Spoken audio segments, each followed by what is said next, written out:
A few weeks ago, something big happened, but it didn't make many headlines. The US military arrived in Ghana, not with speeches or lectures, but with gifts.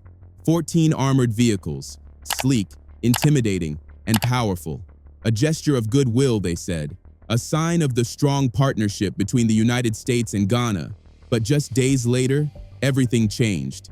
In a move that stunned many across the continent, Ghana's president didn't return the favor with praise. Instead, he hit back, hard.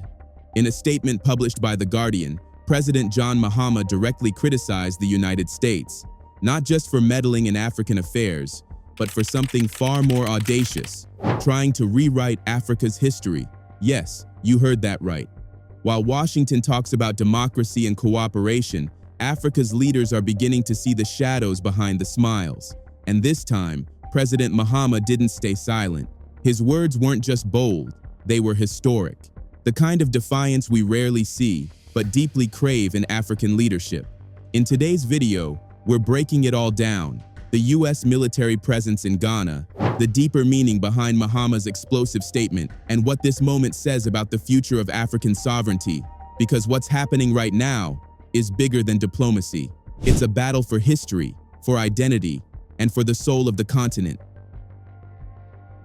A few weeks ago, the world watched as South Africa's president Cyril Ramaphosa stepped into the White House for a meeting with Donald Trump. Officially, it was meant to ease tensions, a diplomatic handshake to calm the storm brewing between South Africa and the United States. But what unfolded behind closed doors was anything but peaceful. From the moment the cameras started rolling, it was clear. Trump had an agenda. He wasn't interested in nuance or diplomacy. No, he was there to confront Ramaphosa with a narrative he firmly believed, that white South Africans were being hunted, victims of what he called white genocide. To make his case, Trump didn't cite policy.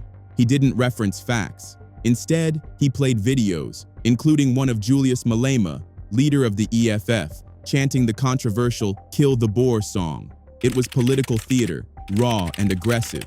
And through it all, President Ramaphosa was forced onto the defensive. He later claimed the meeting ended well, but the truth? It was painfully obvious. Trump never backed down from his claims. Not even when South Africa's Democratic Alliance, a party with a largely white voter base, publicly dismissed the idea of white genocide as utter nonsense. And while most African leaders stayed quiet, one voice broke through the silence. Ghana's president, John Mahama. Unapologetically Pan-African and unshaken by Western politics, Mahama did what few others dared. He spoke, not just for Ghana, but for South Africa, and for the dignity of Africans everywhere. His words were sharp, unfiltered, and deliberate. In the face of global misinformation, he chose clarity. In the face of silence, he chose courage. In today's video, we break down that meeting, the racial politics behind it, and why President Mahama's stand may be one of the most powerful moments of Pan-African leadership in recent years. Because this wasn't just a political clash, it was a battle over the truth and the fight for Africa's voice on the global stage. It was a statement that echoed across the continent, sharp, unapologetic, and long overdue. In a move that stunned many and inspired millions, President John Mahama of Ghana broke his silence. And when he spoke, he didn't mince words. He called Donald Trump's claims of a so-called white genocide in South Africa not just false, but an outright insult to every African. But this wasn't just about fact-checking a former US president. No, this was about something deeper, something darker. According to Mahama, Trump wasn't just spreading misinformation. He was attempting to do what colonizers and apologists have tried to do for centuries, rewrite African history. And if you stop and think about it, it hits hard. For over 200 years, Black South Africans endured colonization. Then came apartheid, a brutal, calculated system of racial segregation that lasted nearly half a century. Entire communities were torn apart, families destroyed, protesters gunned down. And through it all, the world stood by in silence. No US president spoke of genocide then. No outcry from Western leaders. Instead, the very man who led the anti-apartheid movement, Nelson Mandela, was branded a terrorist and thrown in prison for 27 years, placed on America's terror watch list for daring to demand freedom. Fast forward to today, and suddenly, without evidence, the story has flipped. A new narrative pushed by Donald Trump, that white South Africans are now the victims of a hidden genocide. And somehow, the world listens. President Mahama saw through it. He called it what it was, not just a lie, but a dangerous distortion. A weaponized narrative designed to twist the past and stain the present. In his powerful statement, Mahama wrote, "It is not enough to be affronted by these claims, or to casually dismiss them as untruths." These statements are a clear example of how language can be leveraged to extend the effects of previous injustices. This mode of violence has long been used against indigenous Africans, and it cannot simply be met with silence, not anymore. This isn't just about Trump, it's about the power of words, the violence of false history, and the refusal of African leaders to let the truth be rewritten, again. These are not just words, they are a call to arms, a truth that every Pan-African, every freedom fighter, and every believer in the dignity of this continent must take seriously. For far too long, Africa's story has been written by outsiders, by those who carved borders with no regard for history, who took resources and left behind ruins, and who now use their platforms to reshape Africa's image through selective headlines and whispered lies. They say Africa cannot govern itself. They say colonization brought order. They say we are poor, needy, forever dependent on foreign aid and foreign mercy. And the world? It believed them. Because for decades, Africans chose silence over confrontation. Because too often, we turned the other cheek, not out of weakness, but out of exhaustion. But as President John Mahama boldly declared, not anymore. In his address, Mahama reminded us of something fundamental. African nations learned long ago that their fates are inextricably linked. When it comes to interactions with the world beyond our continent, we are each other's bellwether. In other words, if one African nation is under attack, all are under attack. If one is disrespected, all are disrespected. And if one stands tall, all should rise with it.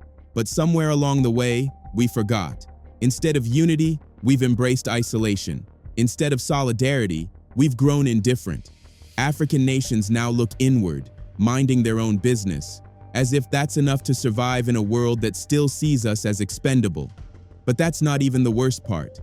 Because in the silence, in the division, the old narratives return, stronger, louder, more dangerous. And unless Africa rises with one voice, we risk letting the past rewrite our future. But instead of rising together, we've witnessed something far more tragic and far more dangerous. African nations, once bound by a shared struggle, are now turning on each other, not just with words, but with weapons. Take ECOWAS, for example, the West African bloc that should symbolize regional unity and defense. When Niger's military took a bold step towards sovereignty, it wasn't France that led the charge against them. It was ECOWAS, backed by France. Yes, African soldiers, prepared to fight another African nation, not to defend their people, but to uphold the interests of former colonizers. Even worse, Ivory Coast, once a proud nation of resistance, is now reportedly working alongside French operatives and Burkinabe traders, plotting to destabilize Burkina Faso, a country fighting not for conquest, but for survival, for dignity, for independence. This is the Africa we face today, an Africa where alliances are fractured, where loyalty to old empires outweighs solidarity with neighbors, where betrayal comes not from abroad, but from within. And yet, not all is lost. In a moment of profound reflection, President John Mahama reminded the world of what real Pan-Africanism looks like. He recalled a time when Ghana's freedom wasn't celebrated with isolation, but with a call to action. In 1957, he wrote, "The year before my birth, Ghana became the first Black African country to free itself from colonialism. After the Union Jack had been lowered, our first Prime Minister, Dr. Kwame Nkrumah, gave a speech in which he emphasized that our independence is meaningless unless it is linked up with the total liberation of Africa." Those words weren't just poetic, they were prophetic. Because Nkrumah knew, freedom for one African nation means little if others remain in chains. Mahama's reminder is not just about history, it's about the urgent need to reclaim the spirit of unity that once electrified the continent. In today's fractured Africa, only a few nations have truly become each other's bellwether. But the vision is clear. A continent where no African leader stands alone, where no country is left to fight its battles in the dark, and where sovereignty isn't a solo pursuit, but a shared mission. Then came 1960, and with it, tragedy. In South Africa, the Sharpeville massacre shook the world. 69 black South Africans gunned down, over 100 more wounded, unarmed, peaceful, protesters of apartheid. Thousands of miles away, in Ghana, the response was immediate. We marched, we protested, we sheltered the exiled and spoke for the silenced. And we weren't alone. From Accra to Algiers, sovereign African nations rose in solidarity, because the people being murdered in the streets of South Africa looked like us, because the pain of apartheid was not distant, it was familiar. We had faced our own versions of that same battle, and we knew their struggle was ours. It was a moment of continental consciousness, a time when Africa stood tall, shoulder to shoulder, with a shared fire in its soul. It was the last time Africa was truly awake. But then, silence, division, disillusionment. The decades that followed saw that fire dim, smothered by external control and internal betrayal. Africa fragmented. The dream faded, until now. With the rise of President Ibrahim Traore and the AES alliance, something extraordinary is happening. A new generation of African leadership is defying the old order, unapologetic, unshaken, unafraid. They're not asking for permission. They're not begging for aid. They are lighting a fire, one that is spreading fast from the Sahel to the southern tip of the continent. This is the rebirth of African unity. And if we guard that flame, if we protect it with truth, courage, and unwavering solidarity, then maybe, just maybe, Africa will never fall asleep again. President Mahama didn't hold back. He reminded the world that South Africa's liberation wasn't handed over peacefully, it was fought for, and that fight was brutal. Thousands died. Many of them were children. Young lives cut short by bullets, by batons, by a system built on legalized racial hatred. A system so deeply rooted, so meticulously enforced, that it took decades of global protests, economic sanctions, and international outrage to finally bring it down. And yet, even as apartheid fell, the scars never truly healed. As Mahama said, it is the blood of the fallen and of their ancestors that soaks the soil of South Africa, a land freed, but never truly repaired. Because the truth is, the international community never paid a price. Not one Western power has offered reparations. Not for apartheid, not for colonization, not for the centuries of plunder and subjugation that built their modern wealth. And South Africa still bears the burden. Decades after apartheid's so-called end, white South Africans, less than 10% of the population, control over 70% of the nation's wealth. In some areas, there are still gated enclaves where only white South Africans can own land, run businesses, and build futures. Entire communities, off limits by race, in 2025. Let that sink in. Apartheid might be off the books, but it still lives in the bones of the nation. And yet, we hear no outrage from President Trump, no tweets from Elon Musk, no grand declarations about injustice, no calls for reparations or reform. Is it ignorance? Or is silence more convenient? Because when injustice favors the powerful, speaking up becomes optional. But when it threatens their narrative, suddenly it becomes a crisis. This is the double standard Africa knows all too well, and President Mahama is done pretending it doesn't exist. If you need proof that apartheid's legacy still lives on in South Africa, look no further than Kleinfontein, a secluded white-only community with a chilling landmark at its entrance. A massive bust of Hendrik Verwoerd, the former prime minister often called the architect of apartheid. That statue isn't just history, it's a symbol of pride for the people who live there. It tells us everything we need to know. They see nothing wrong with apartheid. They don't reject it, they honor it. And they're not alone. In the town of Orania, things are even more surreal. It's a separatist enclave where only white South African students are allowed in the schools. They don't even use the national currency. Instead, they print and use their own, the aura. And inside their cultural history museum, you'll find a bust of every apartheid-era president except F.W. de Klerk, the only one who dared to end the system. The message is loud and clear. Apartheid didn't fail them. Reform did. And yet, these communities are thriving, peaceful, untouched. So if white South Africans are truly being persecuted, if there's truly a white genocide happening, why aren't these places under attack? Why are the very people who claim they're in danger seeking refugee status in the US instead of moving to Orania or Kleinfontein, places built to protect them by their own? The truth is hard to swallow, but undeniable. There is no genocide. There are no massacres. What we're witnessing is not a humanitarian crisis. It's a manufactured myth, a dangerous narrative designed to provoke fear, rewrite history, and once again cast Africans as the villains in their own homeland. As both President Mahama and Julius Malema have pointed out, if Black South Africans truly wanted revenge, they had every opportunity decades ago, when the wounds of apartheid were still fresh, when grief, anger, and injustice still clung to the air like smoke. But they didn't. Not then. Not even when the scars were still bleeding. There were no coordinated attacks, no campaigns of retaliation. Black South Africans didn't seek to destroy. They chose to rebuild. So why now? What sense would it make for a generation that has long since moved past vengeance to suddenly turn violent? This is the very question President Mahama is directing at the Trump administration.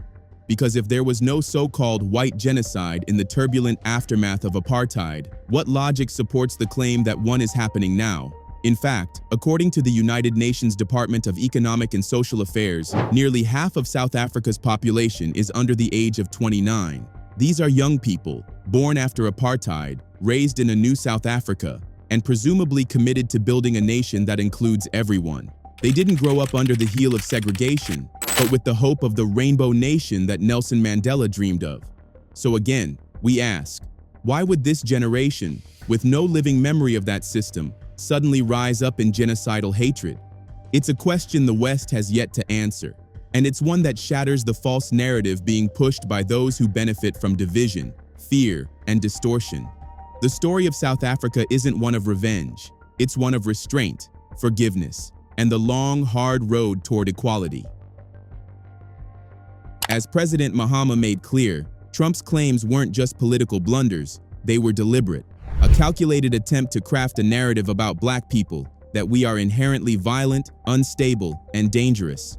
But beyond that, Trump's agenda was far more sinister. He sought to rewrite Africa's history, to tamper with our collective memory, because to distort memory is to control identity. That's why President Mahama invoked the words of Archbishop Desmond Tutu. If you want to destroy a people, he once said, you destroy their memory, you destroy their history.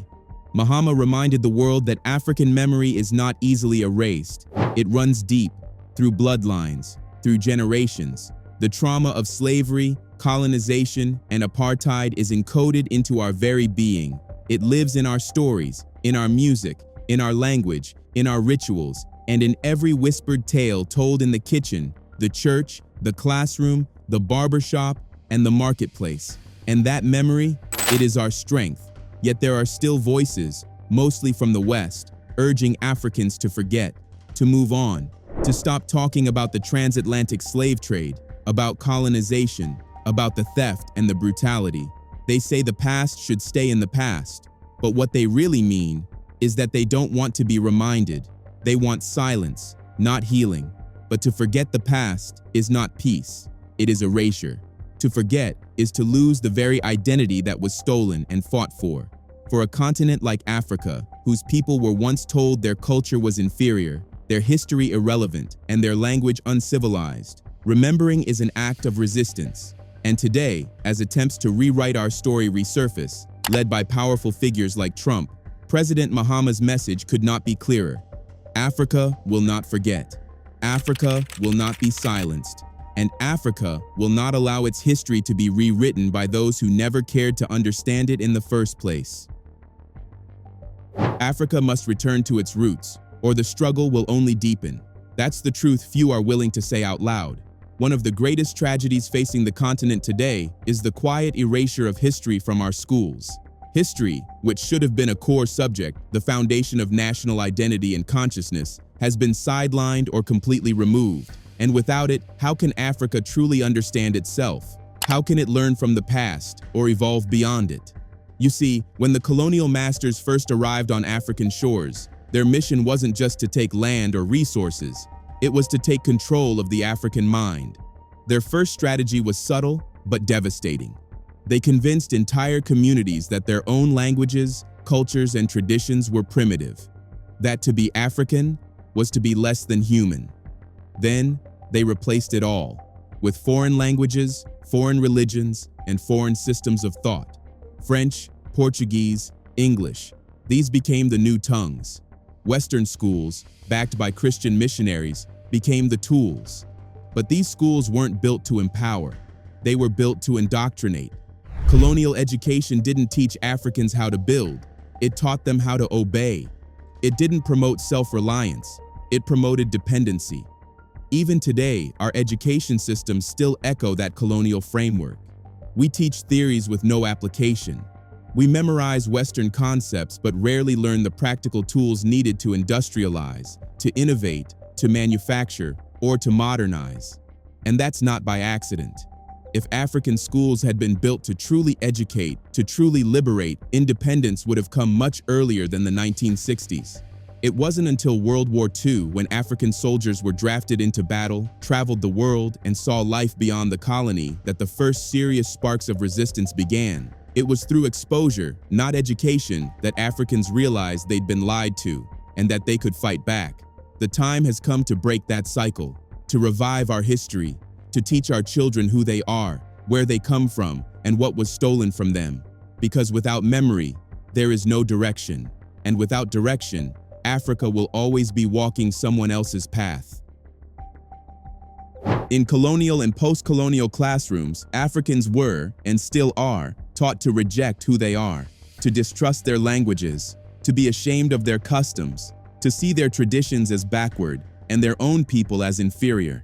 The white man's knowledge was positioned as superior, unquestionable, divine even. And once that idea took root, it became dangerously easy for the colonizers to redraw maps without consent, to group communities with nothing in common into single political entities. What worked for colonial administration has become the source of much of Africa's pain today. Just think about it. Every African country that exists today is a forced patchwork of identities. Nigeria, for instance, has over 250 distinct ethnic groups, each with its own language, customs, and deeply rooted traditions. These weren't random tribes scattered in chaos. They were organized kingdoms with laws, hierarchies, economies, and culture. Yes, there were tensions and conflicts between them, but those disputes were part of a natural balance, internal systems that evolved over centuries. Then the colonizers arrived, and with one sweep of a pen, they erased it all. They drew borders that made no sense. They lumped ancient rivals together, silenced native governance, and imposed a new idea, the nation-state, built not on unity, but on artificial convenience. What they called progress was, in truth, a ticking time bomb. The colonial master left, but the mess they made remained.